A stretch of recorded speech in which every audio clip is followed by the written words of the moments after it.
बिस्मिल्लाहिर्रहमानिर्रहीम। आज मैं स्टीम सब्ज़ी बनाने जा रहा हूँ। स्टीम वेजिटेबल बनेगी। उसके लिए जो चीज़ों की ज़रूरत होगी वो मैंने चीज़ें यहाँ ला के रख दी हैं आपको दिखाने के लिए, क्योंकि बाद में हो सकता है स्टीम करते वक्त मैं नहीं दिखा सकूँ। तो मैंने ये मकई ली है, एक भुट्टा और एक बर्तन चाहिए होगा स्टीम करने के लिए। वो स्टीम का ये बर्तन जिसके अंदर नीचे मैं पानी डालूँगा, ऊपर ये जाली रखूँगा और उसके ऊपर ये वेजिटेबल्स रखूँगा।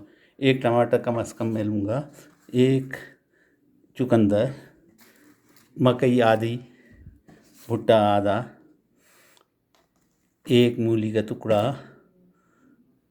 थोड़ी सी फूल गोभी, और इसको हमारे यहाँ खूसा बोलते हैं, ये खूसा है एक, थोड़ी सी बीन्स, कोई भी आप कोई भी बीन्स ले सकते हैं, मूली लाल वाली, उसके 2-3 पीसेस मैं लूँगा, 2-3 पीसेस लूँगा।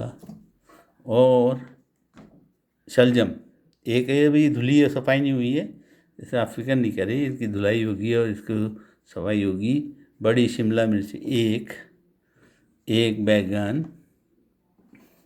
और जनाब अली ये तमाम चीज़ों के ऊपर एक नींबू का कतला डालूँगा काट के, तो ये तमाम चीज़ें, और फूल गोभी थोड़ी सी, इन चीज़ों को लूँगा। उसके अलावा जो चीज़ों की ज़रूरत पड़ेगी वो है नमक, सॉल्ट लूँगा, जैतून का तेल, ऊपर कोई भी इसको ये रशियन सलाद ड्रेसिंग लूँगा, पानी चाहिए होगा, थोड़ा सा पानी लूँगा, और ये है जनाब आली हमारे मशरूम्स, टिन मशरूम्स लूँगा, ताज़े भी लिए जा सकते हैं भापने के लिए।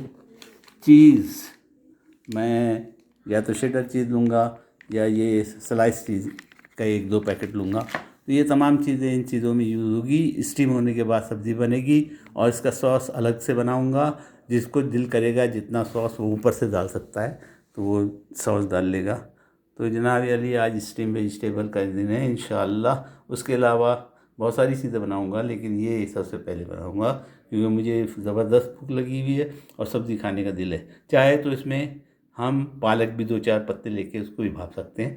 इन तमाम को भापूँगा, आपको दिखाऊँ इंशाअल्लाह, कोशिश करूँगा कि पूरा प्रोग्राम दिखा सकूँ कि किस तरह मैं भापता हूँ।